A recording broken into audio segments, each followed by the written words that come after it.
Ça crame peut-être, fumée noire, flamme. Ils sont 8500, hommes et femmes. Ils interviennent toutes les 25 secondes. Ils mettent leur vie en danger pour nous secourir. Les pompiers de Paris. Un corps d'élite pris en exemple depuis longtemps à travers le monde. Allez les gars. Depuis 50 ans, ils protègent 124 communes d'Île-de-France dans des conditions uniques. Dans les airs, Il faudra que tu défasses le nœud. dans l'eau Voilà, ne bougez pas monsieur, ne bougez pas. et même sous terre. On fait attention à l'hypothermie de la victime, d'accord? Nous allons suivre certains de ces militaires hors du commun pendant une semaine. Gabin, un jeune breton qui vient d'intégrer une caserne de la banlieue nord. Je pense qu'il y a une chose et j'espère que je ne vais pas me rater. Chanchi, Anne-Lise est médecin, elle va devoir affronter ses peurs. me lâche pas, hein. Sébastien est spécialiste des incendies intenses. Il s'entraîne sans relâche aux techniques les plus innovantes. On est tout de suite pris par la mousse qui se colle à notre tenue, à notre casque et on a tout de suite la vision occultée. Jennifer est maître chien, elle fouille les décombres avec son fidèle compagnon Falco. Le stress de se dire, il y a des gens en dessous, il faut y aller, il faut se dépêcher. Clément est médecin militaire, il doit faire face au drame de la vie. Maman, t'es où? Écoutez-moi, Je suis où là? avec les pompiers, vous avez fait une crise d'épilepsie. Ou encore Damien, qui au musée d'Orsay protège l'une des plus belles collections au monde d'art moderne. Là, on est conscient que ce qu'on déplace vaut très cher. Tous n'ont qu'une devise, sauver ou périr.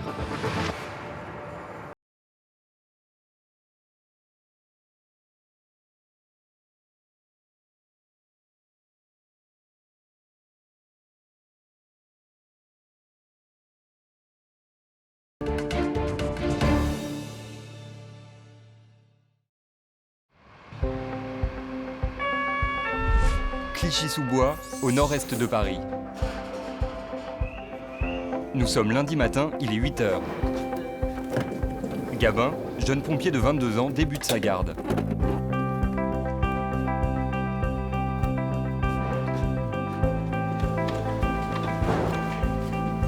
Le casque, ça représente vraiment le pompier. Ça concrétise vraiment un rêve d'enfant. C'est vraiment ce que je voulais faire depuis tout petit. Et il y a une chose en particulier qui l'a d'abord attiré chez les pompiers. Oh, je crois que c'est comme tout le monde, le camion rouge.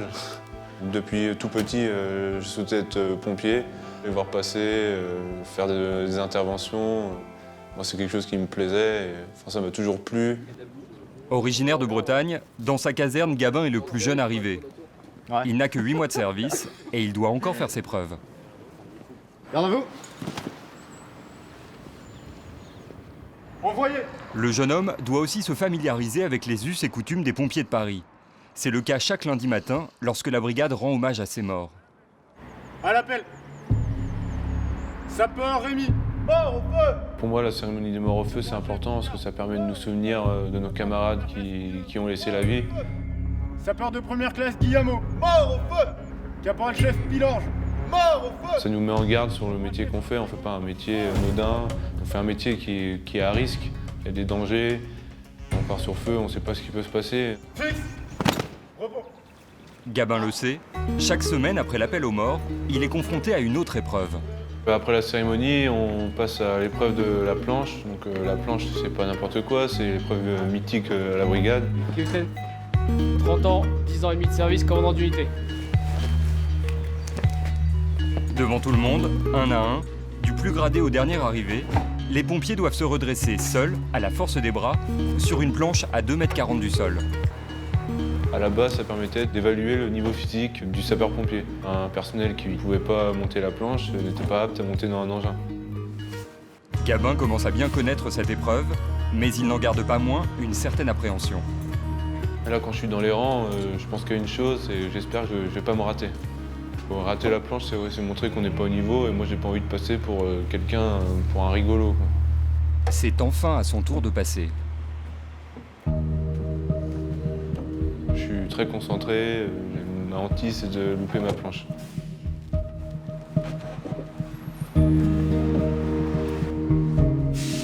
Ça permet de prouver aux autres que j'ai ma place dans la compagnie. Au sein des casernes, en dehors des interventions, chaque pompier a une tâche définie. Et lorsqu'on est première classe, le grade le moins élevé, il faut accepter même les plus ingrates. Et le rituel, quand on vient d'arriver, c'est la cuisine. Bon, ça va, on est bien en cuisine, on a de la musique.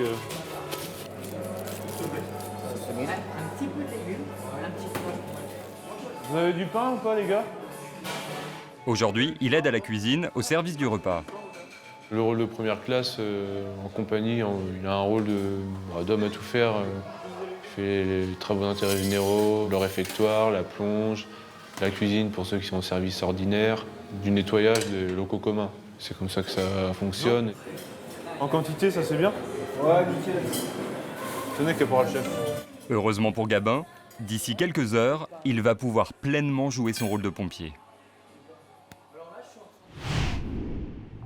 10 km plus au nord, à la caserne du Blanc-Ménil. Sébastien, 9 ans de service. Soudain, l'alerte incendie résonne. Un feu de pavillon, ça crame peut-être, fumée noire, flamme. En moins de 2 minutes, le fourgon et ses 3000 litres d'eau s'élancent toutes sirènes hurlantes. À l'arrière, les hommes enfilent casque, tenue de feu et appareils respiratoires. Très vite, les pompiers réalisent la gravité de la situation. Dans la rue, à l'adresse indiquée, on commence déjà à voir au loin le panache de fumée. Donc là, on se doute que ça brûle bien. Immédiatement, les pompiers déploient les 400 mètres de tuyaux. Allez-y, c'est au fond, vous avez pas une bite qui est ouverte.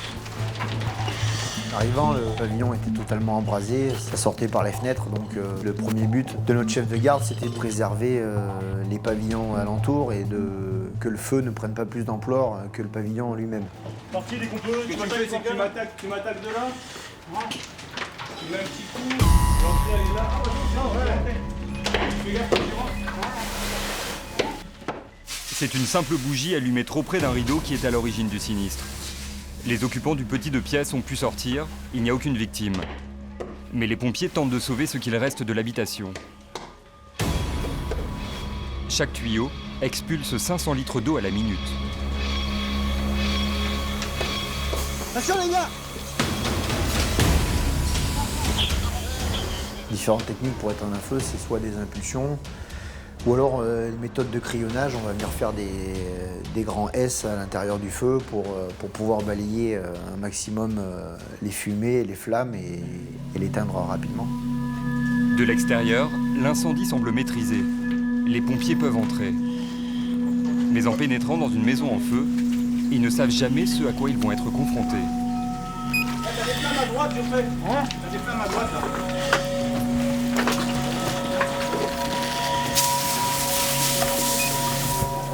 Les hommes éteignent les dernières flammes. L'incendie a tout détruit. La chaleur est montée à 800 degrés, 4 fois la température d'un four de cuisine. Les objets du quotidien ont brûlé ou fondu.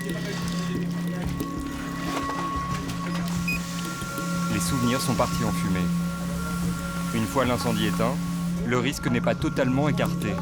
Les pompiers sortent un autre outil. À un moment, on met la ventilation opérationnelle, ça sert à pousser les fumées.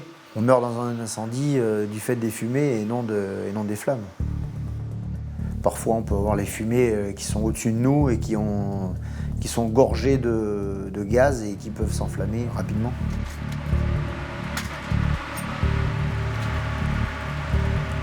À l'intérieur, c'est le chaos. Il ne subsiste presque rien. Ce que le feu n'a pas détruit, ce sont les tonnes d'eau déversées qui s'en sont chargées. Avant de partir, les pompiers vont vérifier que tout danger est écarté et pour cela, ils font appel à la technologie. À l'aide de notre caméra thermique, on regarde s'il y a encore des points chauds. S'il y a encore des points chauds, on est obligé de sortir, de casser, de continuer à arroser pour s'assurer que le feu soit bien éteint, qu'il ne couvre pas. Fin d'intervention pour Sébastien et ses coéquipiers.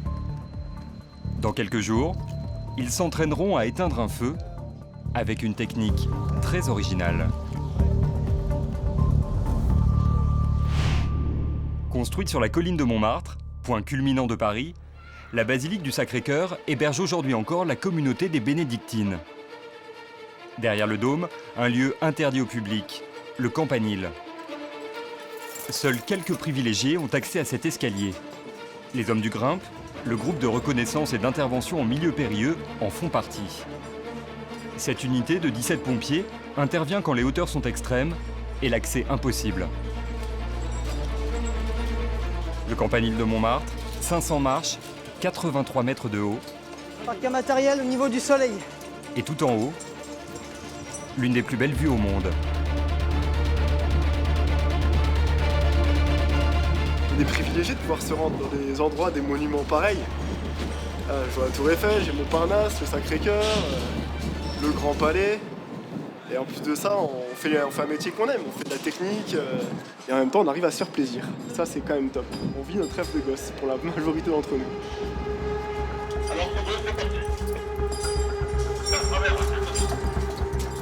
Il faudra que tu défasses le nœud. Julien, depuis 16 ans à la brigade, dirige l'exercice. C'est la première fois qu'on manœuvre aujourd'hui sur le Sacré-Cœur. Le but, c'est de s'entraîner sur le campanile qui se trouve derrière et qui est vraiment fermé au public. Alors, cette manœuvre est exceptionnelle parce que déjà, on manœuvre sur un monument qui est classé. Les deux autres sur corde, donc avec les boules de 30 mètres, l'idée c'est d'aller chercher là-haut, d'accord? Donc on doit venir mettre la poulie fixe vraiment sur le gros pilier ici. Donc on va monter par l'escalier. T'as réussi à la passer? L'exercice consiste à descendre une victime du haut du campanile grâce à un système de tyrolienne.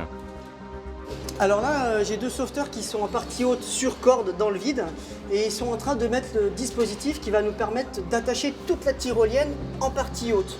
Et la tyrolienne, donc ensuite, va filer à travers la grande arche qui est juste dessous là. Et c'est le point clé de la réussite de cette manip. C'est à eux de me mettre judicieusement cette poulie. Voilà, ça sera le début de la tyrolienne. Bon, je t'ai verrouillé aussi avec l'acier qu'il y a sur la tandem. On commence à hisser la poulie principale de la manœuvre sur le point haut. Pour voir dans un premier temps la grille de travail, si ça correspond, s'il faut qu'on modifie le dispositif ou pas, quoi. Tout est prêt. Un jeune pompier est harnaché à la civière.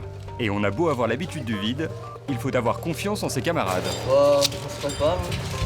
C'est le moment. C'est bien, il est courageux. Après, c'est pas donné à tout le monde de se mettre au vide. Halte! Allez, tu rattrapes à fond et tu te mets le cul dans le vide. Nous, l'objectif, c'est quand même de mettre quelqu'un dans le vide à des hauteurs qui sont pas anodines. Donc, il y a du danger, il faut toujours être présent, il faut toujours être concentré. Ok Steve, donc je mets un homme sur corde à l'extérieur.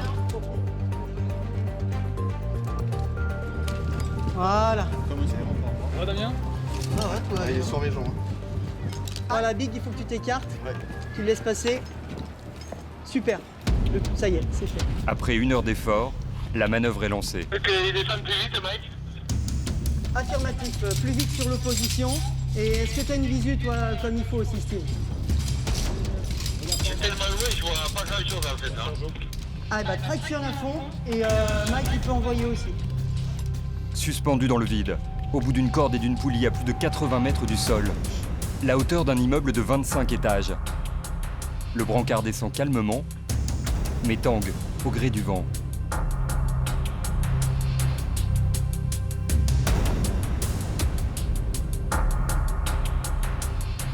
Trois minutes plus tard, le brancard s'approche du sol. Les hommes du Grimpe peuvent souffler. Le jeune pompier, lui, n'oubliera jamais cette descente. C'est la première fois que je vois Paris de cet œil-là. Et c'est vrai que ça fait bizarre de se retrouver en haut et puis de descente. J'ai pas une notion de distance, mais c'est quand même assez haut, mais ça s'est bien passé, donc tout va bien. Fin d'exercice, le Sacré-Cœur retrouve sa quiétude. Le lendemain, au nord de Paris, à Saint-Denis. Il est 7 h du matin, entre chien et loup. Jennifer est pompier et maître chien. Quand le jour sera levé, elle va organiser un entraînement pour ses animaux d'élite.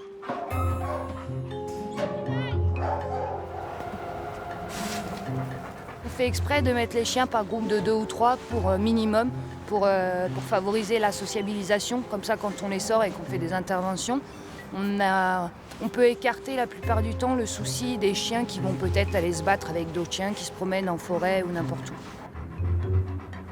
ça c'est le mien. Alors c'est Falco, chien opérationnel. Il va avoir 7 ans cette année. Les 20 chiens pompiers de la brigade sont entraînés à rechercher des personnes disparues ou ensevelies. Et alors que le jour se lève, les chiens pompiers vont s'entraîner dans un lieu bien particulier. Juste derrière notre chenil, on a construit un petit terrain de décombres avec des caches un peu spécifiques, donc complètement différentes les unes des autres. On essaye de créer à nos chiens tous les différents environnements qui sera possible pour eux de retrouver sur recherche, donc une voiture, un appartement, des bureaux, tout ce qui en fait ce qu'on va pouvoir lui montrer et lui apprendre là, il ne sera pas étonné quand il le verra sur intervention. Il aura déjà vu, il saura qu'une voiture peut être sous la terre, qu'il y a des gens qui peuvent être dans des gros trous et qu'il y a des gens qui peuvent être en hauteur. On lui fait voir vraiment tout ce qu'il pourra rencontrer. Pour cet exercice, l'un des maîtres chiens descend dans ces décombres. Il choisit une cachette, puis il s'y terre.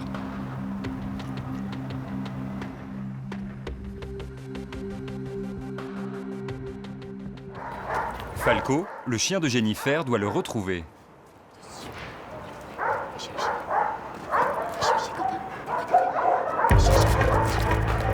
Le chien ne court pas au hasard, il va courir sur le secteur qu'on lui donne et il va se diriger en fonction des effluves, donc de l'odeur humaine qu'il prend.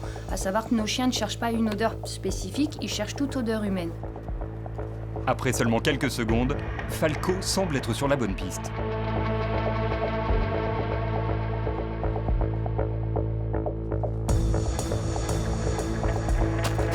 Là, on voit que le chien descend parce que l'odeur vient de la profondeur. Donc il va descendre et une fois arrivé en bas, il y a différentes voûtes, il peut y avoir différents endroits. Au nez, il va commencer à se diriger plus à droite, plus à gauche et essayer de remonter au plus près de la victime. Le chien avertit alors Jennifer. Victime! Il y a quelqu'un? Ça va, monsieur? Falco a réussi sa mission. Jennifer sait que son vieux compagnon est toujours apte au service. Bien, loulou! En moyenne, les chiens de la brigade interviennent 50 fois par an. Et ce sont parfois des cas extrêmes. Il y a quelques années, Jennifer et Falco ont dû intervenir lors d'un accident très impressionnant. Nous sommes le 31 août 2014 à Rosny-sous-Bois. Cet immeuble vient d'être éventré par une explosion due au gaz. Jennifer est l'un des premiers maîtres chiens engagés sur l'effondrement. Quand j'arrive sur les lieux, on voit qu'il y a vraiment énormément de décombres partout, que ça va être une recherche quand même compliquée parce qu'il y a déjà beaucoup de sauveteurs sur les lieux, donc beaucoup d'odeurs déjà présentes et qui vont rester sur les cailloux, beaucoup donc d'intérêt de nos chiens à différents endroits, et puis le stress de l'intervention, le stress de se dire il y a des gens en dessous, il faut y aller, il faut se dépêcher parce qu'elles sont coincées, quoi. 4 étages se sont effondrés. Il ne reste qu'un tas de gravats. On se dit voilà, là, à la fin de cette intervention, je vais savoir si vraiment tout le travail que j'ai effectué jusqu'à maintenant avec mon chien, est-ce que ça porte vraiment complètement ses fruits ou pas? Ce jour-là, 2 chiens sont engagés. Falco, son fidèle compagnon, mais aussi Hugo. Ensemble, ils cherchent sous les gravats les odeurs humaines. L'explosion est survenue un dimanche matin, l'immeuble était plein. Les sauveteurs s'attendent à trouver de nombreuses victimes. Très vite, une première personne, vivante, est découverte. On va vous sortir rapidement. Monsieur, regardez-moi. Gardez bien les yeux fermés, monsieur. Je suis là, je vais vous sortir, d'accord? C'est bon? C'est ici qu'il faut dégager. Les jambes, elles sont ici. Alors, tu vas l'enlever là. On va vous sortir, monsieur.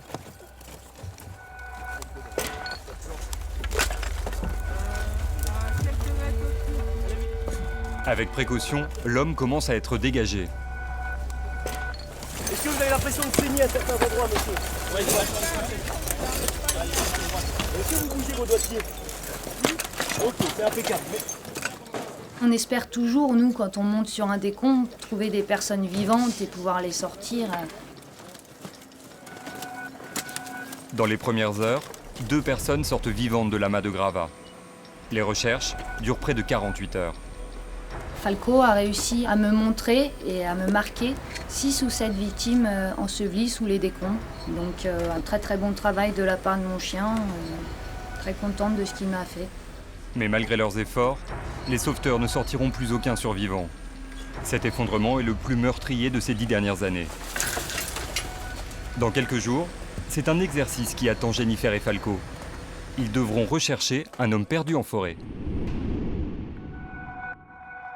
Direction Asnières-sur-Seine, au nord-ouest de Paris. Cette fois, le Grimpe est appelé sur un chantier. Quand on se présente sur l'intervention, je constate effectivement qu'il y a un homme qui est tout en haut d'une grue, à peu près à une 30-40 mètres environ. L'homme est en danger.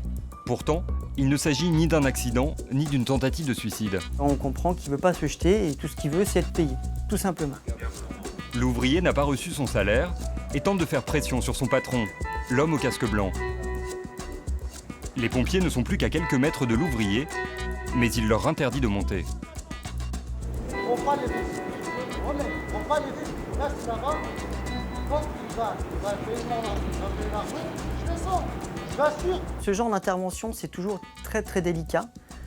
C'est très intense. Parce que déjà, ça a tendance à durer très longtemps. Le but du jeu, c'est que la personne revienne vers nous et descende avec nous par l'ascenseur ou les escaliers. Les hommes du Grimpe savent que l'homme ne sautera pas. Ce qu'ils redoutent, c'est une chute. Les gens qui veulent vraiment suicider, ils sont tout au bout et puis... Bien sûr, il prêt à sauter, il aurait même pas. Non. En plus, il le dit clairement, il veut pas sauter, il veut juste être payé. Non, il faut attendre. Ça reste quand même dangereux parce qu'on est sur une grue, on est sur un chantier, il y a de la hauteur. Et puis on s'aperçoit aussi que le monsieur il est monté tout en haut de la grue. Vraiment, il est à l'extrémité de la grue. Donc même s'il ne veut pas se jeter, il y a toujours un risque de chute, que ce monsieur il ripe, son pied glisse et puis il tombe. Seule solution, la négociation. En bas, le frère de l'ouvrier tente de le raisonner par téléphone. Et le dialogue entre les deux hommes semble porter ses fruits. Ouais, Julien, Thomas. Ouais, le frère qui est en bas est en contact avec le frère du haut. D'après les infos, il descendrait lui-même, maintenant. L'ouvrier accepte finalement de quitter la grue, mais les pompiers restent prudents. La descente est un moment délicat. Le risque, quand tu attrapes quelqu'un qui veut jeter ou pas, c'est Nous aussi de toi de tomber, mais bon, nous on va se mettre en sécurité, mais surtout que lui tombe à cause de toi. Faut surtout pas que ça arrive, ça. L'ouvrier a obtenu gain de cause, il sera bien payé. Les hommes du Grimpe peuvent retirer leur baudrier.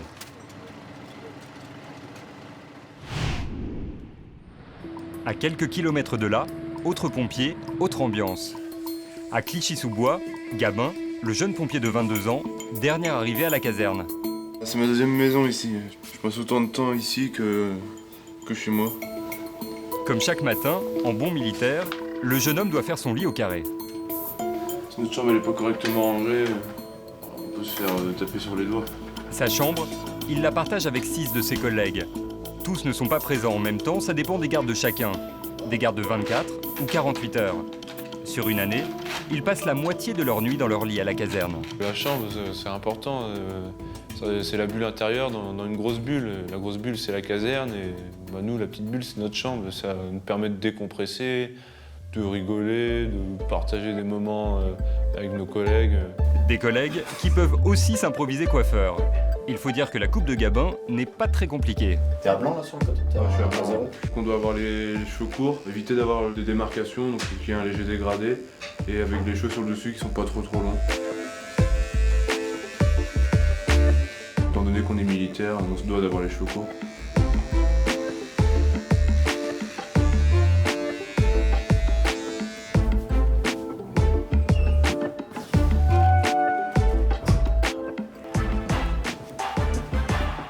Le métier de pompier m'a toujours attiré, je sais pas pourquoi.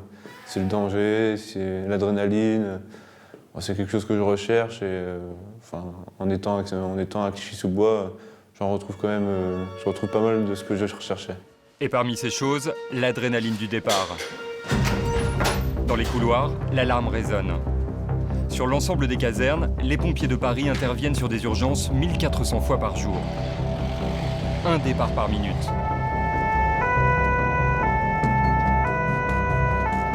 Avec son coéquipier et son chef, Gabin se déplace chez une dame de 85 ans. Arrivés sur les lieux, ils ont avec eux le matériel de base, de quoi assurer les premiers gestes de faire face à toutes les situations. Et chacun a un rôle bien défini. Moi, mon rôle, c'est de faire un bilan, prendre des constantes. On prend un pouls, une ventilation, une tension, une saturation. Seulement, ce n'est pas toujours facile de savoir comment se comporter face aux victimes. Arrêtez, ça me fait mal. Ça vous fait mal? Vous êtes tombé? Je vais devoir prendre une tension. Je vais reprendre la température. Non, mais sous le bras.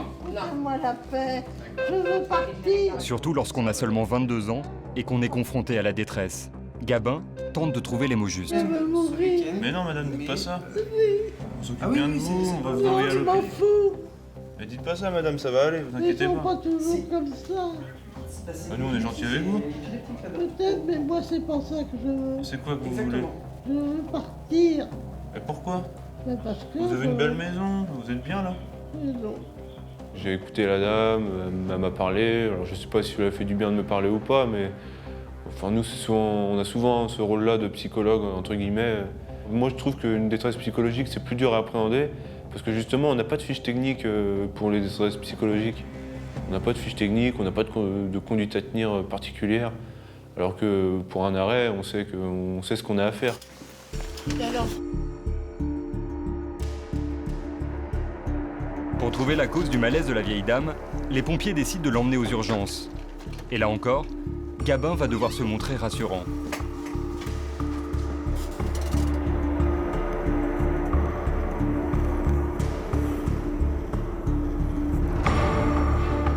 Oui, mais là, c'est pas bien.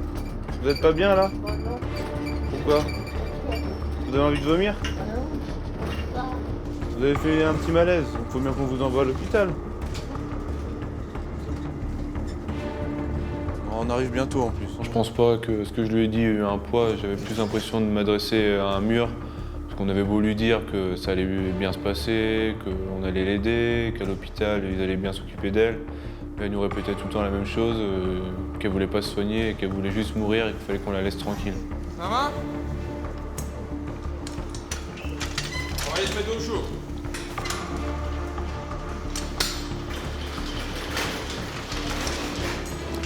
Je veux bien m'occuper de la personne, mais je suis obligé de faire la part des choses. Je fais preuve de compassion, mais je vais pas me rendre malade pour ça, quoi.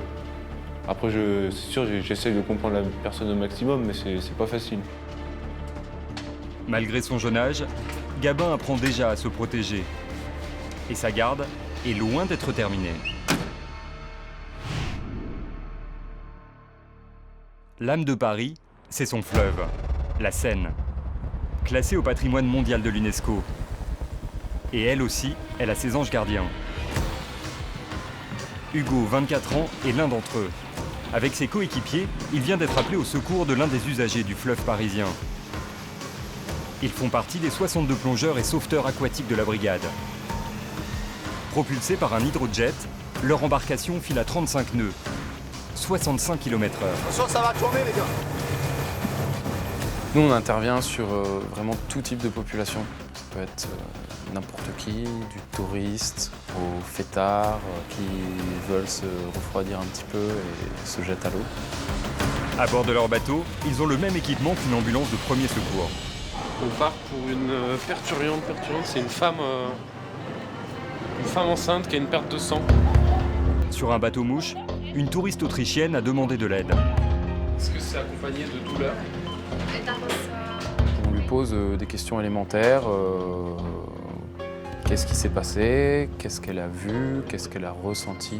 Où est-ce qu'elle a mal? Hugo pratique un premier examen rapide. Il relève les données de base, température, taux d'oxygène dans le sang et tension.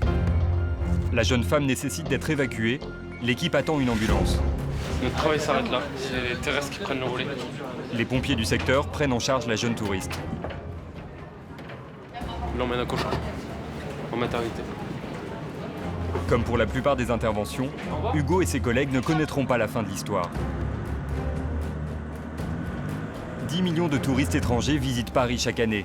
Une très grande partie d'entre eux passent sur les quais de Seine.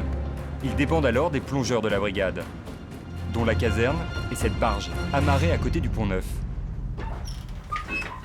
Alors qu'une victime, elle ne sait pas, elle ne se contrôle pas en l'air et elle peut, en contact de l'eau, se faire un trauma du rachis, c'est comme si elle percutait un mur.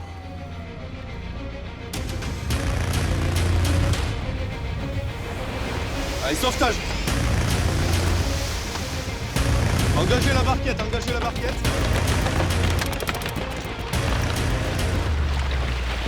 Allez, magnifique. Voilà, ne bougez pas, monsieur, ne bougez pas. Ne bougez pas la tête, monsieur, ne bougez surtout pas la tête. La tête doit être maintenue. La nuque est souvent fragilisée par le choc. Ok, ne bougez pas la tête, monsieur, ne bougez pas la tête. Attention pour lever, levez. C'est un exercice qu'on fait pratiquement au quotidien pour avoir des gestes réflexes. Il sert à conditionner une victime, donc soit en arrêt cardio-respiratoire ou en état d'hypothermie avancée. Car au jour d'aujourd'hui, avec les températures qu'il fait, notamment en hiver, on a des températures à 3-4 degrés, température de l'eau, je parle bien sûr. Donc une victime tombe très rapidement en état d'hypothermie, température très basse du corps. En dessous de 28 degrés, l'hypothermie est sévère. Elle peut être fatale. On ne fait pas que cueillir la victime dans l'eau et on ne fait pas que la sortir. On effectue des gestes de secouriste dessus. Donc qui dit secouriste dit administration d'oxygène, massage cardiaque. Est-ce que vous sentez quand je vous touche au niveau des jambes? Je sens. Bougez vos pieds s'il vous plaît. Ok, très bien. Aujourd'hui, tout s'est bien passé. J'ai toujours aimé l'eau et pouvoir se baigner dans Paris, au milieu de tous ces ponts, tous ces monuments, c'est une chance exceptionnelle. Je me sens complètement privilégié en faisant ce métier-là. La vedette file sur l'eau. La zone d'intervention de la brigade est vaste. De Villeneuve-le-Roi dans l'est à Chatou dans l'ouest, la Seine serpente sur 145 km. Mais les pompiers n'ont pas que la Seine comme terrain de jeu. Dans quelques jours, ils feront une plongée mythique réservée aux seuls initiés. En attendant, une journée s'achève sur la caserne du Pont-Neuf. Jeudi matin, banlieue sud de Paris. Dans la remise de la caserne du Plessis-Clamart, Clément, médecin à la brigade, commence sa garde de 24 heures. Et à chaque fois, c'est le même rituel. L'infirmier, aidé par le médecin, vérifie combien d'ampoules on a de chaque médicament, est-ce qu'elles sont périmées, est-ce que tout le matériel électrique marche. Ah, il n'y a plus de Voluvène aussi dans le sac. Une ambulance de réanimation, c'est vraiment une unité hospitalière capable de prendre en charge des détresses vitales extrêmement variées, qui vont de la femme qui accouche avec son nouveau-né qui pourrait aller mal, jusqu'aux polytraumatisés d'accidents de la route, à l'infarctus, à l'arrêt cardiaque. Justement, à peine le temps de finir la vérification, l'équipe est appelée sur une première urgence, une urgence vitale. On se déplace très rapidement au domicile d'une dame qui, au petit matin, est retrouvée dans un arrêt cardiaque. Direction Châtenay-Malabry, à 4 km de là. Au volant, l'ambulancier sait qu'il n'a pas de temps à perdre. En moins de 5 minutes, Clément et son infirmier arrivent sur place.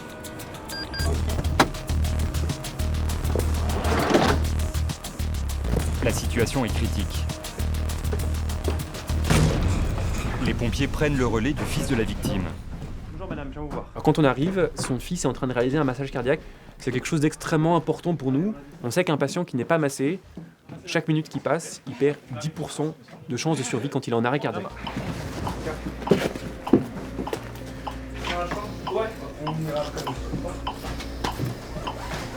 Interruption massage. 3, 2, 1, pause massage.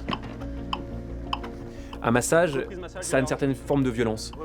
On impose à un corps un enfoncement du thorax. Cette violence, elle est nécessaire. Il faut enfoncer la poitrine 100 fois par minute et il faut l'enfoncer de 5 à 6 cm.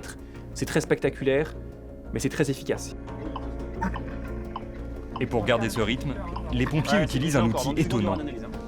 Allez, écoute bien le métronome. Quand on fait une réanimation, il y a beaucoup d'informations données par nos machines. Il y en a une qu'on met en plus volontiers, c'est un métronome. C'est le bip qu'on entend en permanence pendant la réanimation.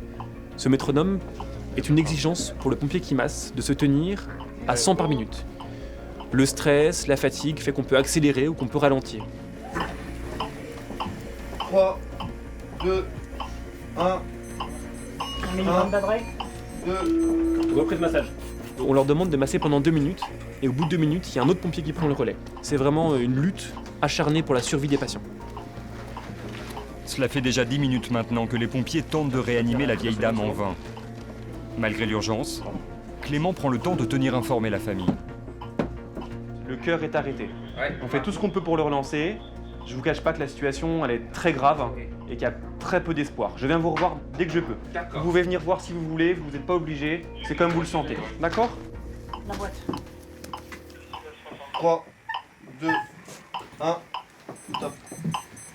Reprise massage. Après 20 minutes, Clément est très pessimiste. Adoré. Je vous cache pas que là vos efforts ils sont de bonne qualité, mais qu'on ne s'approche pas d'une victoire. D'accord, il y a plusieurs signes qui montrent que c'est quand même pas gagné. Malgré le massage cardiaque, la ventilation et les injections, Clément comprend qu'il n'y a plus rien à faire. Ok, on va arrêter là. La lutte aura duré une demi-heure. Le plus dur attend Clément. Il doit prévenir la famille. Je vais leur proposer, mais je pense que oui. Elle est partie sans souffrir, d'accord. On a fait tout ce qu'elle a pu, mais quand la vie s'en va, au bout d'un moment, elle ne peut pas revenir. Voilà. Il y a une certaine brutalité qu'on ne peut pas forcément attendrir. On enlève tous nos appareils électriques qui deviennent incongrus brutalement et on remet le corps. Du coup, c'est plus une patiente qu'on veut réanimer, c'est un corps défunt. On va le réinstaller proprement dans un lit.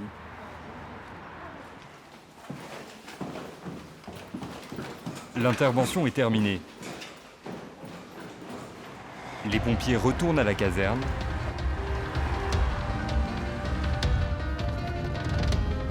Quand tout à coup, On est de retour d'intervention et soudain on arrive sur un véhicule en feu sur le périphérique. Quand on arrive, des gendarmes sont en train de canaliser la circulation, ils sont sur la voie opposée, se sont arrêtés et ils limitent la circulation à une voie tout en attaquant l'incendie avec des extincteurs un peu petits. Vu que ça a pris sous le bloc moteur là, ça va aller vite. Clément n'est pas censé lutter contre le feu. Il demande du renfort. Feu de véhicules, camionnettes, j'engage les personnels de l'air avec des extincteurs pour l'éteindre. Mauvaise surprise en ouvrant les portes du camion, il est chargé de vêtements. Le feu risque de se propager rapidement. Il faut réagir.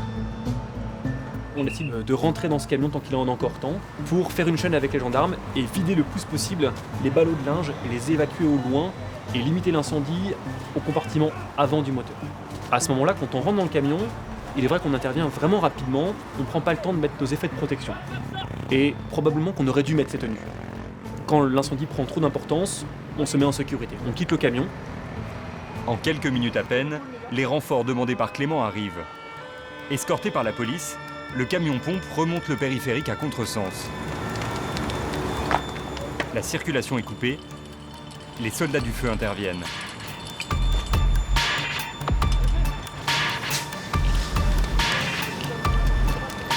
À l'écart, Vincent, l'ambulancier de Clément, lui détaille l'opération. L'ambulancier et l'infirmier sont très souvent d'anciens pompiers qui connaissent le feu. Vincent prend le temps de m'expliquer comment on éteint un incendie de véhicule. J'en ai aucune expérience, aucune idée. Le but, c'est de faire baisser rapidement l'intensité du foyer, du feu, par des impulsions, ça couche les flammes, ça fait baisser rapidement la température, et une fois que tu as fini avec des gros débits, tu baisses ton débit, tu as juste besoin d'arroser doucement sur les quelques flammes qui restent.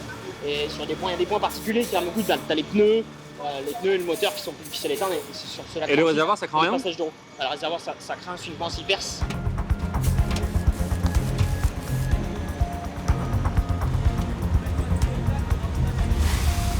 Je ne serai jamais un pompier, un soldat du feu.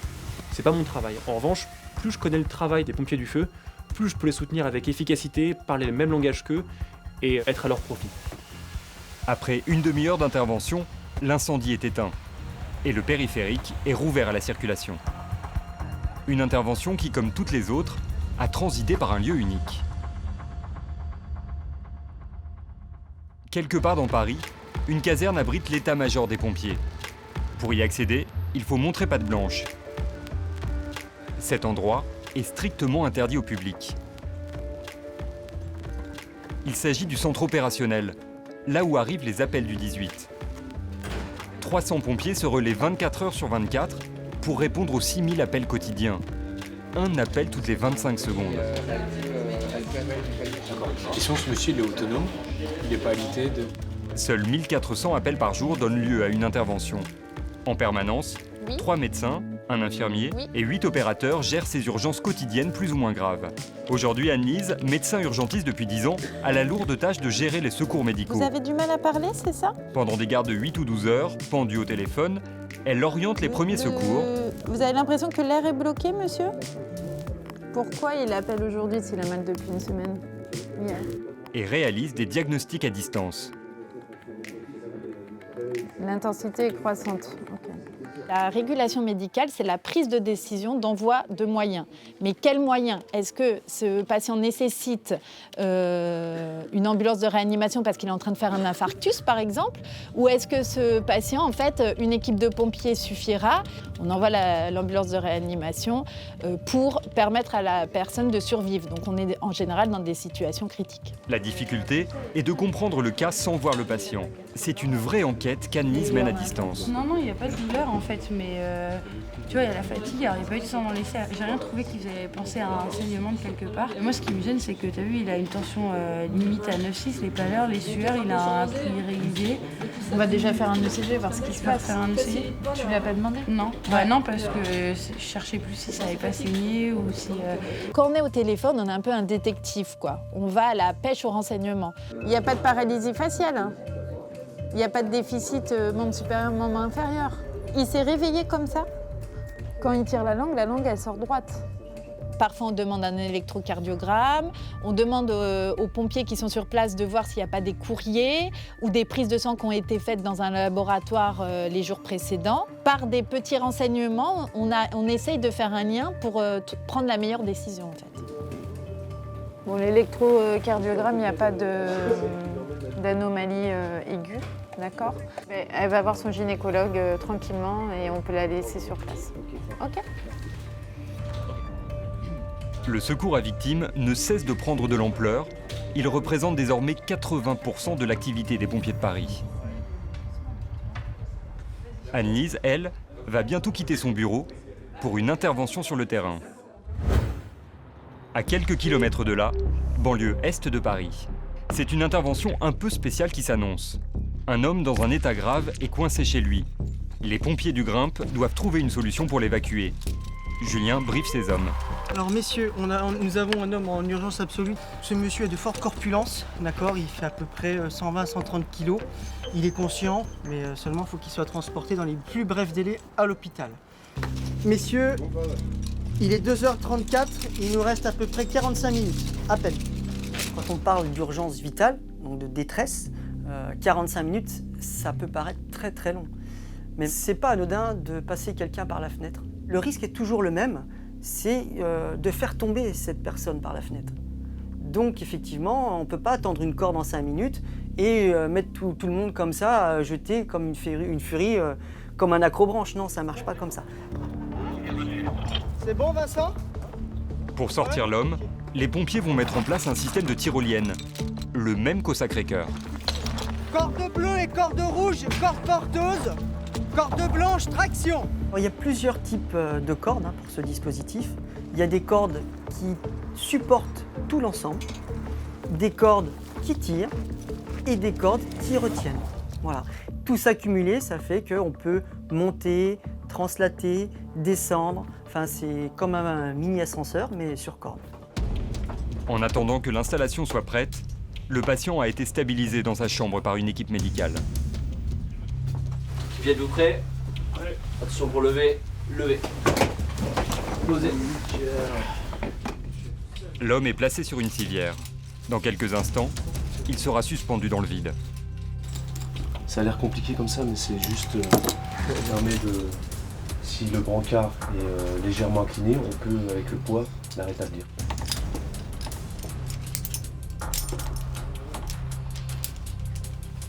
Ça va, monsieur? Vous allez bien? Cordes, poulies et mousquetons sont fixés. L'opération va pouvoir débuter. Allez, mise en tension du dispositif. Traction lente sur le treuil, en avant pour le brancardage. On laisse pas basculer. Voilà, doucement. Traction rapide. Le moment critique dans ce type d'intervention, c'est toujours la sortie civière. C'est quand on met la personne par la fenêtre. Halte à la traction. On attend 2 petites secondes, on fait une petite modif ici. Allez, traction, Vincent. C'est bon. Allez, tu peux commencer à laisser partir. L'homme est désormais seul dans les airs.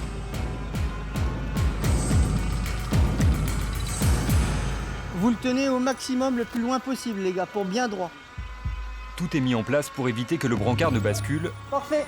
et que la victime ne tombe. Par contre, il y a un obstacle, Juju. Ouais, je vois. Finalement, la civière ne fait qu'effleurer le petit Olivier.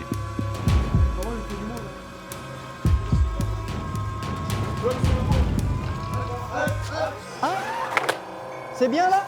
Ouais, là c'est bien, on peut descendre. Halte à l'oppo. Passe à la descente, Vincent. Voilà, impeccable. Après à peine 3 minutes de descente, l'homme retrouve la terre ferme.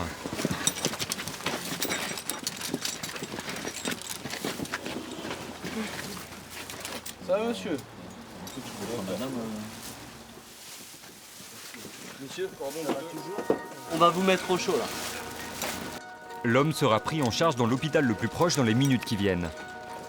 Sur l'ensemble des évacuations de patients, un peu moins d'une centaine nécessitent chaque année l'intervention du Grimpe. Bon, c'était là-haut, Vincent? Ouais, nickel. Ouais. Bien, belle manip, bravo les gars. Julien est satisfait de cette opération aérienne. Dans quelques jours, il va se retrouver 30 mètres sous terre. J'ai une grande cuve qui a été installée par Garnier à l'époque de la construction, donc en 1860, pour asseoir le bâtiment, pour lui donner un poids, une assise à son bâtiment, puisqu'il est construit sur un marais. C'est dans ces eaux que l'école de plongée de la brigade s'entraîne. Durée de travail, on part sur 30 minutes. La profondeur ici, on sait qu'il n'y a pas de souci, on va être à 2 mètres. Faites attention de ne pas me remuer trop les particules pour les plongeurs suivants. Les pompiers sont les seuls, une fois par mois, à pouvoir profiter de ces eaux limpides. Aucune rivière n'est à l'origine de ce miracle. Le lac est alimenté par le réseau d'eau de la ville de Paris. On est en plein centre de Paris, sous une des plus belles scènes de Paris, donc c'est vraiment un privilège de plonger ici. On a quelques frissons en se mettant à l'eau ici, c'est sûr. À la recherche du fantôme de l'opéra, qui se cacherait derrière les piliers de cette réserve d'eau. Une réserve qui, un temps, servit à sauvegarder le bâtiment de l'incendie.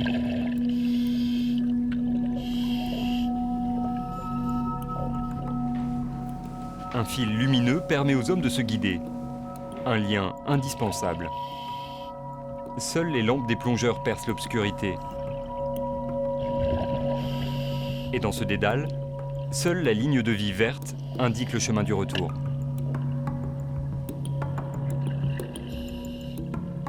Rapidement, il y a un dépôt, comme c'est de la briquette rouge, qui recouvre l'ensemble de la salle. La briquette se décompose, ça fait une petite couche, une petite pellicule au fond, et dès qu'on va commencer à brasser, ça fait des nuages. Et comme l'eau est stagnante, le nuage reste, et on a vite fait de se retrouver dans l'eau très trouble. Comme il n'y a pas de surface libre, on est vraiment sous plafond, l'eau va jusqu'au plafond, il faut avoir confiance en son matériel. C'est pour ça qu'on met une main courante, un fil d'Ariane. Dans toutes les plongées spéléo, c'est la même chose. Chaque année, 15 personnes doivent leur salut à ces plongeurs surentraînés. Après une demi-heure de plongée, les hommes retrouvent l'air libre. En juillet 2010, c'est cette technique d'exploration aquatique qu'ont utilisé les plongeurs. Ce jour-là, ce car autrichien vient de tomber dans la Seine. Garé à côté du pont d'Iéna, le chauffeur a oublié de serrer le frein à main. À l'arrivée des pompiers, le car est entièrement sous l'eau. Dans un premier temps, les plongeurs doivent s'assurer qu'il n'y a pas de victimes.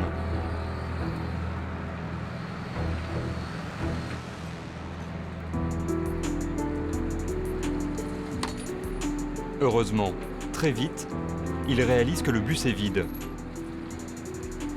En fait, les 51 passagers et les 2 chauffeurs assistent à un spectacle dans un cabaret.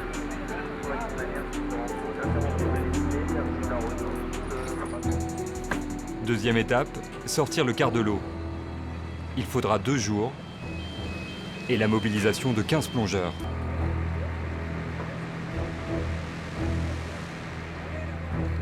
On a l'impression de voir une photo, quoi. 24 heures sur 24, 3 pompiers esthètes veillent à la préservation de ce patrimoine inestimable. Car aucun musée, même les mieux gardés, Ouais, c'est Damien, tu peux m'ouvrir la PNV 3004. Merci. n'est à l'abri d'un incendie. La 3004, ouais. Merci bien, allez, bon courage. Donc ici, on se trouve sur la terrasse. Et pour la petite anecdote, c'est ici en 2013, donc il y a eu un incendie dans le musée. Un matin d'avril 2013, une épaisse fumée noire s'élève au-dessus du musée, faisant craindre le pire pour les œuvres et les visiteurs. Les systèmes de sécurité ont dirigé les fumées vers l'extérieur et en peu de temps, les pompiers ont maîtrisé l'incendie.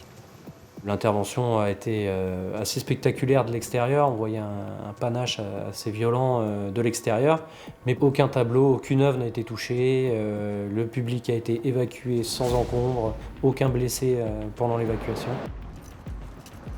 Dans les heures qui suivent, la cause de l'incendie est vite identifiée. C'est dans les espaces techniques cachés du public que l'incendie s'est déclaré. L'agent qui est venu intervenir là-dessus a fait une découpe. Il y a des étincelles qui sont parties pour enflammer toute cette doublure-là. C'est passé à travers les grilles, dans le conduit, jusqu'à l'extérieur. Il est 9h30, le musée ouvre ses portes.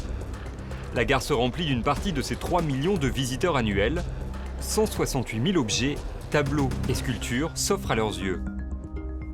Ils ignorent qu'au sous-sol, dans les réserves, on envisage le pire, l'obligation de devoir évacuer les œuvres.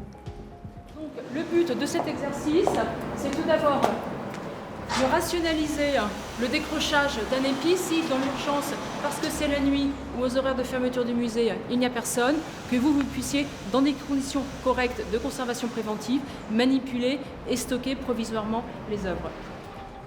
Dans ces rayonnages, des trésors à manipuler avec précaution.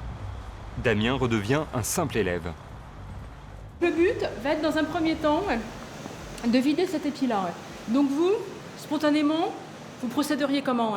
Moi, je partirais du bas, puis vers le haut pour éviter de faire tomber sur celle du dessous. Exactement, absolument. Donc on va y aller. Avant toute chose, principe, rien qui dépasse pour ne pas endommager les œuvres. Allez, attention pour lever, lever. On regarde en haut, qu'on ne cogne pas contre l'autre cadre. Ok, tu tournes et c'est toi qui vas aller monter. Vas-y, monte. Alors vous pouvez en effet le poser en premier, très bonne réaction, troisième personne peut le récupérer. Là, on est conscient que ce qu'on déplace vaut très cher. Il faut perdre cette appréhension en se disant, oh là là là là là, si je le fais tomber, si je... C'est un peu comme quand on déplace une victime, quoi. On a l'appréhension, on se dit, faut pas que je la fasse tomber, quoi. Voilà, elle a déjà une jambe cassée, si je la fais tomber, que j'aggrave son cas, ou que je lui casse l'autre jambe, enfin voilà, c'est qu'on n'a pas bien fait notre travail. Donc là, c'est pareil, on a l'appréhension, on se dit, voilà, attention, c'est précieux, c'est irremplaçable. Les tableaux anciens sont extrêmement fragiles. C'est bon? Savoir les manier n'est pas si Levez. simple. Posez. La crue de la Seine de juin 2015 a révélé la vulnérabilité de ces réserves. Elles sont situées sous le niveau du fleuve. Ça, c'est un exemple typique de ce qu'on a eu. Donc ça, c'est des micro-fissures en fait, il y avait de l'eau qui remontait par capillarité. Et au niveau notamment de certaines portes, on s'est rendu compte que la résine qui a été appliquée au sol dans les années 80 était craquelée, mais c'était vraiment des micro-craquelures. Et en fait, quand on appuyait dessus, on voyait que c'était gorgé de l'eau, et quand on enlevait le pied, ça faisait comme des petites bulles, ça faisait gloup, gloup, gloup, gloup. Donc on voyait bien qu'on avait une pression énorme, et qu'on s'attendait à un moment ou à un autre qu'il y ait un geyser qui sorte. Donc on a décidé en effet en urgence, avec l'accord du ministère, d'évacuer l'intégralité de nos réserves. Chaque année, une crue équivalente à celle de 1901 est annoncée.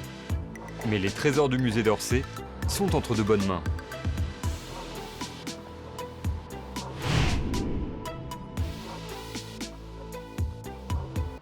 Caserne de Ménilmontant, il est 14h40. On retrouve Anne-Lise. Comme tous les médecins de la brigade, elle alterne entre la régulation au téléphone et les interventions sur le terrain. On part sur une douleur thoracique chez un patient qui a déjà fait un infarctus. Les ambulances de réanimation, celles avec un médecin, sont environ une dizaine sur Paris et la Petite Couronne. Le secteur couvert par Anne-Lise est vaste, l'intervention est à 8 km et il faut un quart d'heure pour arriver sur les lieux.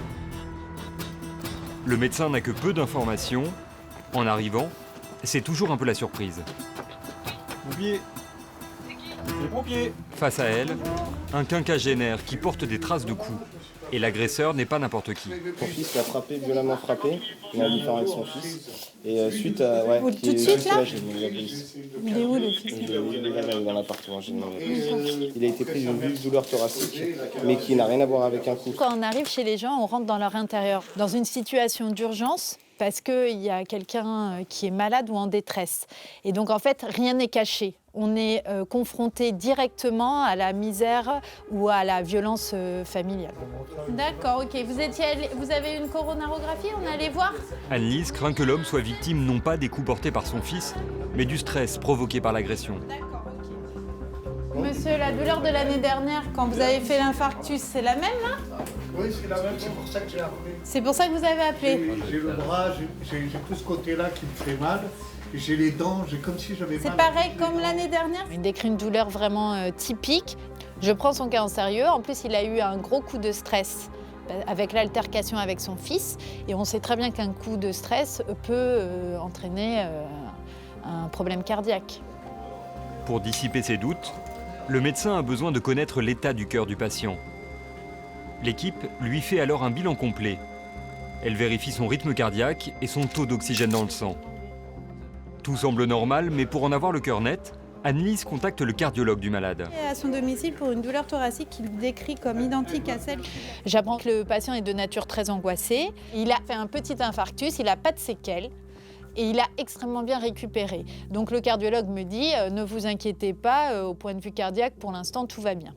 Tout est rassurant, mais il faut quand même aller à l'hôpital aux urgences pour faire des prises de sang et vérifier que ça ne bouge pas.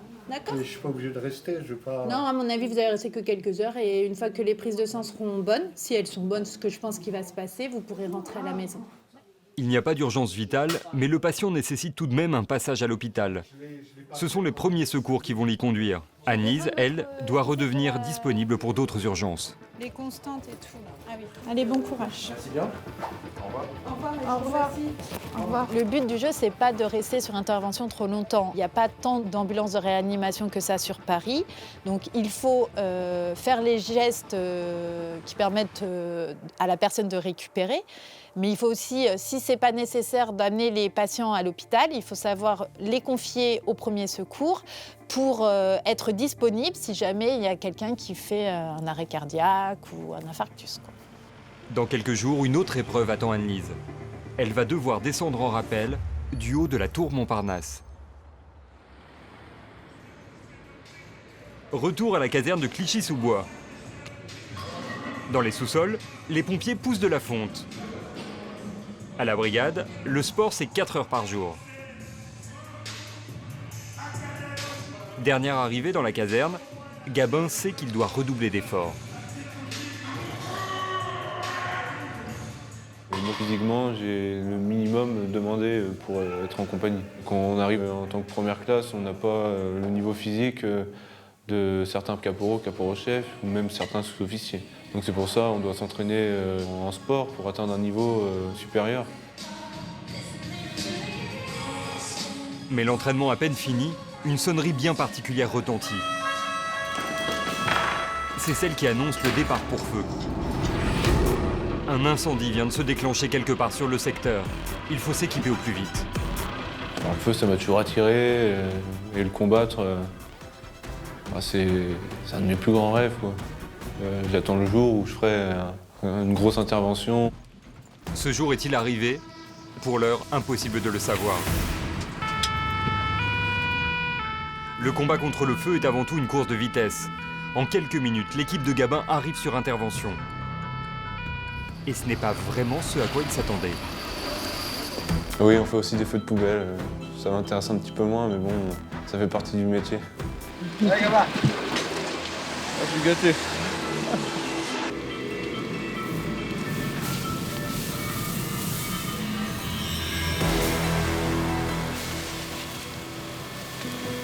Il ne faut que 2 coups de jet d'eau pour éteindre les flammes. Les feux, c'est pas que des grands moments, là. C'était déjà quasiment éteint à notre arrivée, mais bon, ça fait partie du jeu. Hein. On fait pas tous les jours des gros feux, et heureusement pour la population. Retour au milieu de la nuit.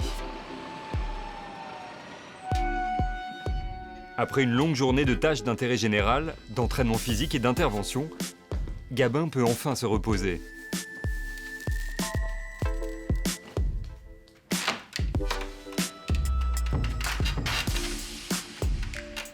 Et alors que la nuit est bien entamée à Clichy-sous-Bois, quelques kilomètres plus au sud, c'est à 20 mètres sous terre que des pompiers s'apprêtent à s'entraîner cette nuit. Leur terrain de jeu, les catacombes de Paris. Voilà l'entrée des catacombes. Paris a été construite sur des carrières. Les surfaces souterraines occupent près d'un tiers de la ville. Et déjà, l'accès est à peine plus large que les épaules. L'appréhension ? Pour la plupart, c'est une première. C'est un lieu qui est complètement déstabilisant et c'est bien pour ça qu'on vient ici, parce que c'est particulier, c'est confiné. Ça ressemble un peu à de l'intervention en site souterrain. On fait ça, on a fait ça. Ici à gauche. À gauche. Allez, gauche. Attention aux ferrailles, les gars. Avant de débuter l'exercice, pour les mettre en condition, Julien impose aux pompiers une marche forcée d'1 heure. Faut les pousser un peu au cul, là, ça se lambine, Faut qu'on y aille un peu, là. On est dans les sous-sols de Paris, qui est un véritable gruyère. On est sous terre, l'ambiance est très humide. Des fois, il y a des ossements, donc il peut y avoir des crânes, des fémurs. On sait qu'il y a des gens qui se promènent dedans, on peut tomber nez à nez avec eux. Donc c'est vrai que des fois, on peut faire certaines rencontres qui font peur. C'est toujours une ambiance particulière. C'est vraiment un endroit mythique de Paris. Arrivé sur zone, Julien accorde une pause et s'improvise guide touristique. C'était une salle de repos pour les mecs et en même temps, ils venaient poser des petites pierres. Ça servait à analyser, à exposer toutes les différentes pierres qu'ils pouvaient trouver dans les carrières. La victime, elle est installée dans la civière et harnachée comme il se doit. Est-ce que vous m'écoutez là? Ouais. L'exercice semble simple, il suffit de porter un homme jusqu'à la sortie. On serre de façon judicieuse, ça aurait dû éclater le torse non plus, mais voilà. Il est 23h. Allez, c'est parti. C'est parti. C'est 23h. Une seule règle, avancer coûte que coûte. Par contre, il faut avancer. Ouais, parce que là, si on reste ce rythme-là... Non, mais c'est bon. Le brancardage commence, il va durer des heures et s'annonce très difficile.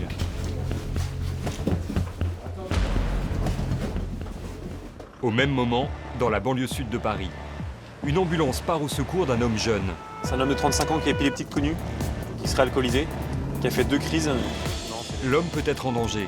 L'épilepsie provoque de violentes contractions musculaires. Il a été retrouvé au bord d'une route au sud de Paris. Il faut 10 minutes à l'équipe pour se rendre sur place. On arrive assez rapidement, on se rend compte que la victime a déjà été mise par les premiers intervenants dans le camion des pompiers, ce qui est une situation assez favorable pour nous.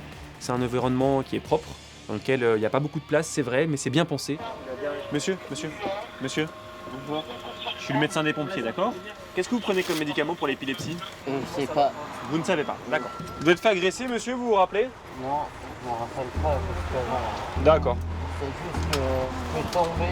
Que s'est-il réellement passé? L'homme sent le gaz lacrymogène, mais il ne porte aucune trace de coup. Et il repart. Ok. Tout à coup, il est victime d'une nouvelle crise.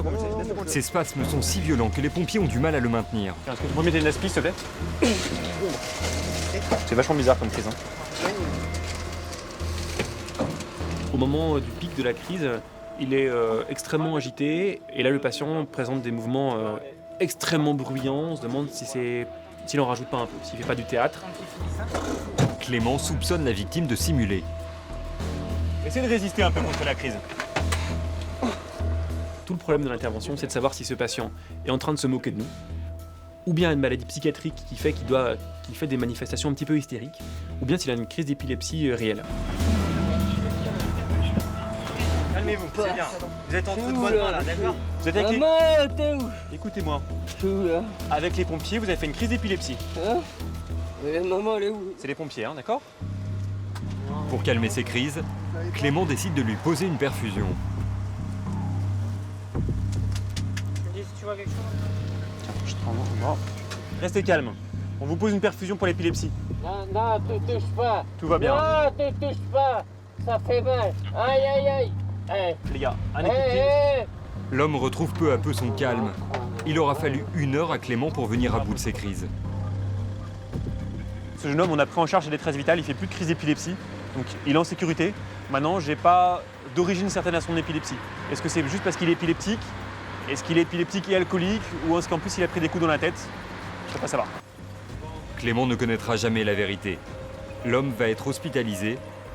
La mission s'arrête là, pour le médecin et pour son équipe.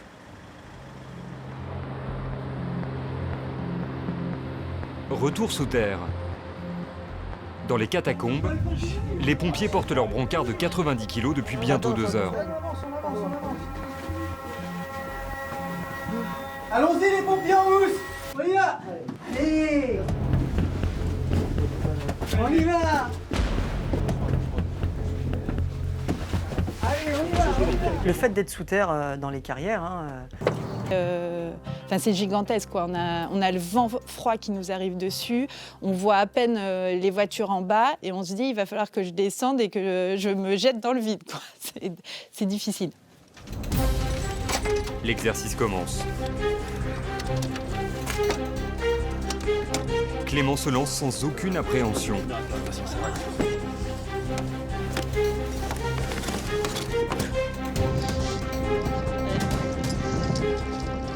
En à peine 20 secondes de rappel, il se pose sur la terrasse en contrebas.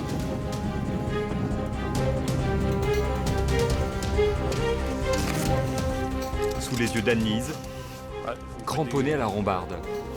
Bonjour. T'as un bilan à me faire? Un mannequin haute technologie doté de la parole sert de victime. Qu'est-ce qui s'est passé, monsieur? Dites-moi. Il y a un haut là sur le rebord et je me suis retrouvé là, j'ai mal. Vous avez mal où? Dites-moi où vous avez mal, monsieur. J'ai mal derrière la tête et puis aux hanches aussi. Vous avez mal aux hanches, d'accord. Écoutez, monsieur, je vais vous palper, vous me dites si je vous fais mal. Là, je vous fais mal ou pas? Au niveau du cou? Oui.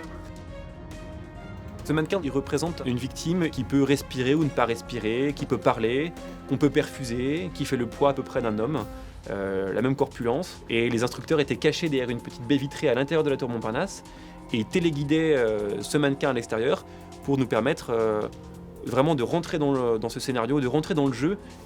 Allez, monsieur, tout va bien, hein? Le réalisme est tel que l'état de santé du mannequin commence à se dégrader. Ouais, écoute, je te rappelle pour te donner quelques constantes, il a une tension à 9,5 sur 4. Quand on le branche à un système de monitorage, on peut récupérer le signal électrique d'un faux cœur qu'il n'a pas, on peut l'ausculter, écouter des poumons virtuels, on peut le perfuser, on peut faire le perfuser dans l'os. La victime est médicalisée et stabilisée par Clément. Puis elle est confiée aux hommes du Grimpe. La montée se termine pour Clément. C'est bientôt aux autres pompiers de se confronter au vide. Anne-Lise va-t-elle oser se lancer? Honnêtement, dans ma tête, je me disais il faut que tu le fasses, mais j'étais quand même pas sûre de franchir le cap. Allez. Le moment crucial est arrivé.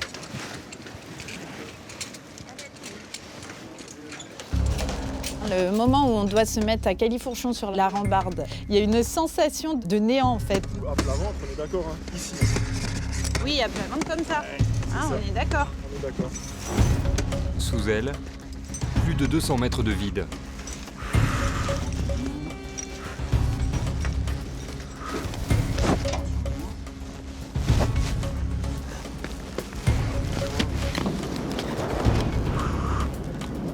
La mise au vide, c'est quelque chose de difficile. J'étais bloquée, j'avais l'impression que j'avais tous mes muscles tétanisés. On n'entend pas grand-chose comme ça, c'est encore. Donc j'y vais là. Anne-Lise. Ouais. Hey. Tu maîtrises, hein? Ouais. Ça marche? Ouais, ok.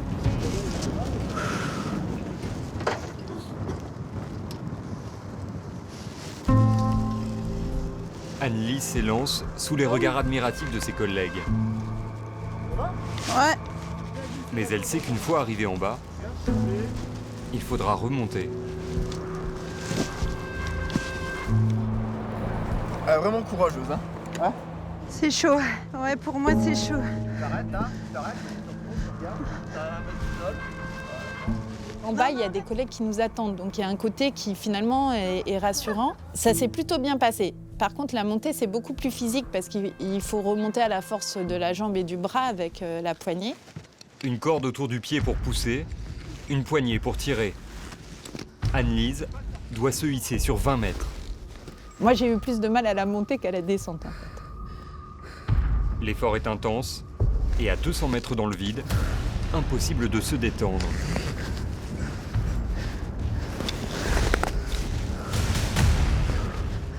En fait, en montée, on tourne autour de la corde et il y a des moments, en fait, on est face au vide et on nous dit « vas-y, continue à monter », mais il n'y a pas de paroi, il n'y a rien. Et ce moment-là était le moment le plus dur, je pense.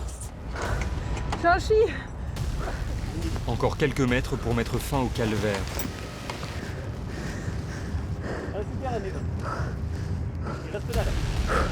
Allez, super Annie. Anne-Lise les franchit sous le regard de Clément. Le dos est relou, il est fini une fois que t'as battu pas, c'est bon. Allez, super. Faut que je remonte encore. Mais Anne-Lise n'est pas au bout de ses frayeurs. Voilà. Tu as plus de vie, de le ballon maximum. Voilà. Allez, 2. Je vais pas monter. Me lâche pas, hein.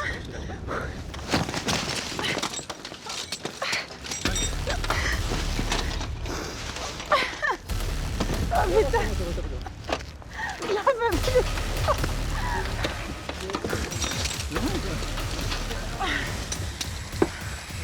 Merci. C'est bon? Ouais. Anne-Lise ne s'en pensait pas capable, mais elle a vaincu la tour et sa peur du vide. Pour moi, c'est un challenge. Ouais. Pour d'autres, c'est rien du tout. Ils ont l'habitude, mais à mon niveau, moi, c'est un petit challenge que j'ai réussi à faire. Quoi. Pour les pompiers, les lieux emblématiques de la capitale ne sont pas que des lieux d'exercice. Direction à présent l'un des endroits les plus luxueux de Paris. Mars 2012, un incendie se déclare au cœur de la capitale. La mythique place Vendôme, au lieu de la joaillerie, est noyée sous un nuage de fumée noire et toxique. Au deuxième sous-sol du parking, 52 voitures brûlent. Parmi elles, beaucoup de voitures de luxe. 400 personnes des immeubles alentours sont évacuées.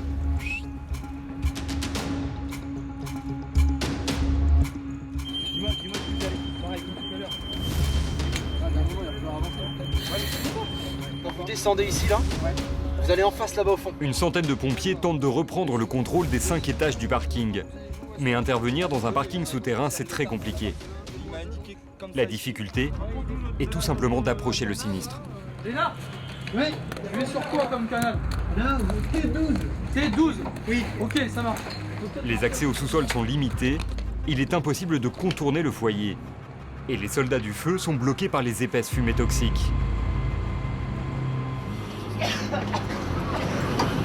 Il faudra 5 heures aux pompiers pour venir à bout du sinistre. Un seul blessé léger est à déplorer, mais les dégâts auraient pu être bien plus graves. Cette longue lutte a poussé la brigade à innover pour faire évoluer les techniques de combat contre le feu.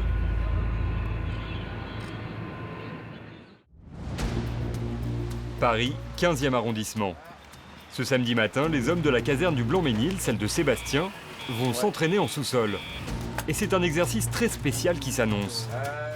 En effet, face au défi des incendies en milieu souterrain, les pompiers de Paris mettent en place des parades. À 30 mètres sous le trottoir, les pompiers simulent l'extinction d'un incendie non pas avec de l'eau, mais avec de la mousse. On va faire une extinction mousse. La première mission, c'est Blanc-Ménil qui va la faire.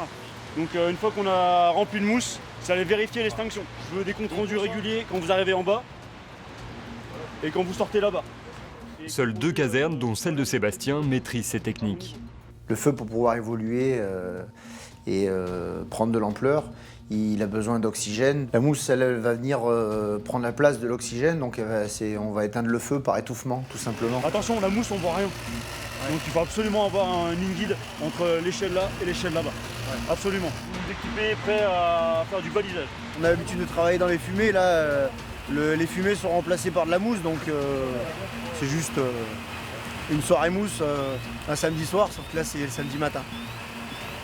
Les pompiers finissent de s'équiper. 2 priorités, pouvoir respirer normalement et communiquer avec les autres. Un aéri, notre appareil respiratoire isolant avec notre masque pour respirer. Ensuite, notre caméra thermique pour détecter tous les points chauds. Des lignes guides. Une guide. Un autoroll qui permet de rester en liaison avec mon binôme. Les pompiers ne travaillent jamais seuls, question de sécurité.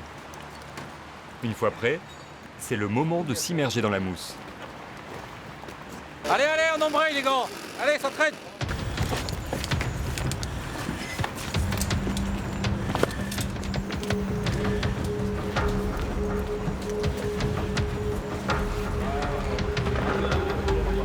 Arrivé en bas, c'est un gigantesque bain moussant qui attend Sébastien. Il est rejoint quelques instants plus tard par son équipier.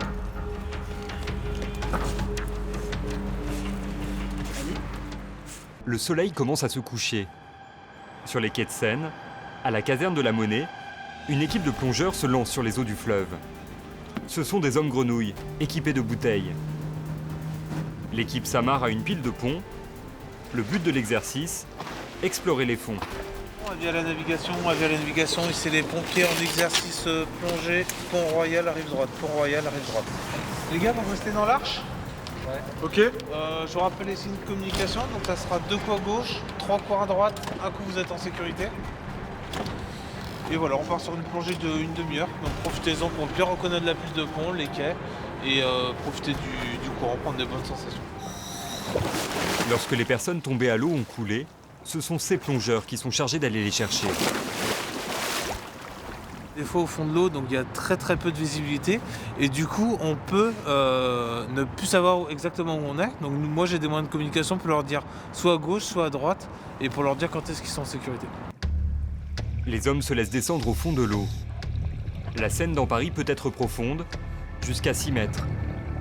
Dans le fond, on retrouve ce que les Parisiens ont jeté, ou ce qui tombe des bateaux. Balade inédite au fond de la Seine.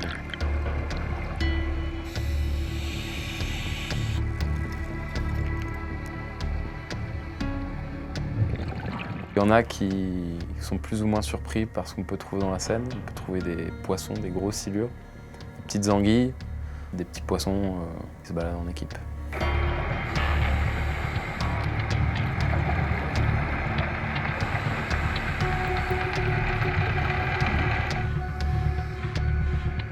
Il y a de tout, c'est un bazar sans nom. On trouve des bouteilles d'eau, des balles, on trouve des télés, on trouve vraiment de tout. Tout ce qu'il peut y avoir dans un appartement, on peut le trouver dans la Seine, en fin de compte. La nuit vient de tomber, c'est le moment de remonter.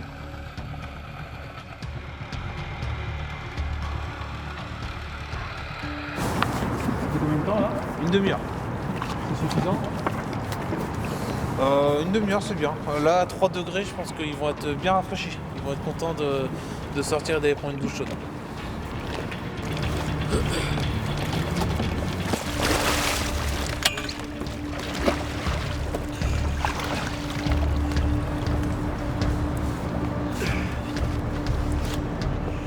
La nuit est tombée sur la ville lumière, mais la semaine n'est pas encore terminée pour les pompiers. Dimanche matin, à l'est de Paris. Attention, ça va glisser un peu. À l'heure où blanchit la campagne, Voyons voir. 2 hommes se glissent dans un bois. Parce que ça peut lui faire une zone dessus aussi. Si elle vient, si elle avance un peu, elle regarde. Là, elle se dit tiens, j'ai un chemin là, j'ai le mur du cimetière. Voilà, je redescends là pour voir, pour bien me repérer, pour être sûr du coup, quand même. Ces pompiers cherchent à brouiller les pistes. Ils cherchent un endroit isolé.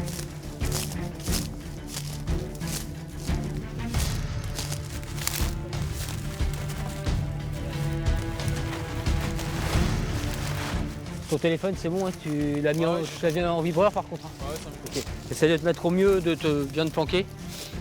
Et puis voilà. Si t'as le moins de soucis, de toute façon, t'appelles. Ouais, j'ai portable en vibreur. Si vraiment il y a quoi que ce soit, n'hésite pas. J'ai caché le collègue. On a le véhicule opérationnel qui va arriver. Et en fait, on va simuler une vraie intervention, c'est-à-dire qu'on va simuler une personne égarée. Ça peut être par exemple une personne âgée qui a Alzheimer, qui part se promener dans une forêt et malheureusement qui ne revient pas, donc la famille s'inquiète. Une personne aussi, tentative de suicide, malheureusement des gens qui veulent se suicider partent aussi dans les forêts pour s'isoler et mettre fin à leur jour. Ou un enfant qui est parti en promenade, qui s'est égaré, qui a fait une chute, pareil, voilà, donc c'est des situations qu'on rencontre régulièrement. La victime est cachée, camouflée dans les fourrés, comme si elle était perdue. Hop, tac, voilà, comme ça, impeccable. Jennifer, pompier maître chien, dirige l'équipe de recherche. Car lorsque des personnes sont introuvables, les pompiers de Paris se fient en l'un de leurs instruments les plus infaillibles, l'odorat de leur chien. Mais avant de les lancer, Jennifer prend quelques renseignements. Vous savez s'il prend des médicaments pour ses crises épileptiques? Je sais pas du tout. Il en prend pas. Sa couleur de cheveux? Il est brun. D'accord. Sa taille à peu près? 1m75 à peu près. Il est parti tout droit ou pas? Il l'a vu partir là en fait. Là, il l'a vu partir derrière le petit mur en béton et après du coup, une nouvelle. Ce jour-là, il fait froid. Ça va nous aider dans la recherche avec les chiens parce que les odeurs sont plus volatiles, elles restent plus facilement au sol au lieu de partir, ce qui fait que notre chien aura beaucoup plus de facilité à retrouver cette odeur qui va rester à sa hauteur, plutôt que quand il fait chaud, les odeurs ont tendance à monter et à partir beaucoup plus vite. La truffe en l'air, Lef, le chien de la brigade, s'active. La zone de recherche est immense, un bois de plusieurs hectares. Seule solution, diviser le secteur en carrés de 200 mètres de long sur 200 mètres de large, l'équivalent de près de 6 terrains de foot. Le chien doit les ratisser un à un, il va partout. Dirigé par son maître, qui le réoriente en sifflant. Ouais. Il va capturer toutes les odeurs et dès qu'il va prendre une odeur, il va se rapprocher au maximum de la victime. Donc après, moi, avec mon déplacement, je vais partir à gauche, je vais l'appeler. Il va me suivre, il va me dépasser. Dès qu'il m'aura dépassé, hop, je repars de l'autre côté. Je le rappelle, il me resuit, il me redépasse. Et en faisant ça, en fait, je vais quadriller le secteur que j'ai à fouiller. La quête peut durer plusieurs heures. Mais heureusement pour la victime, aujourd'hui ce sera beaucoup plus rapide. S'il y a quelqu'un et que le maître a bien sectorisé son secteur, le chien tombera dessus. C'est infaillible. Le chien, à partir du moment où il aura pris son odeur, il ira sur sa victime.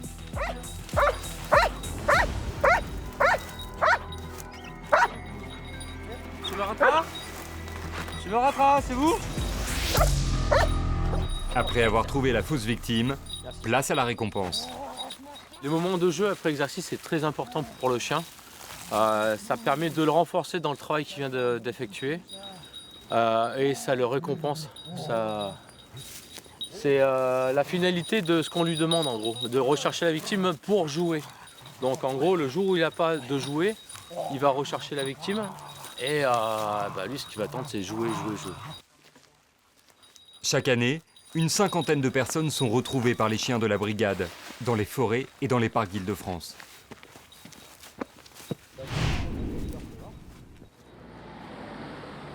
Dernière matinée à la caserne de Clichy-sous-Bois. Le jeune Gabin abandonne son uniforme. Retour à la ville. Il est en permission pour plusieurs jours. Il va retourner en Bretagne. Même si son métier, sa passion, ne le quitte jamais vraiment. Je suis fier d'appartenir à ce corps de l'armée. J'ai même du mal des fois à me dire que je suis pompier de Paris, mais j'y suis quoi.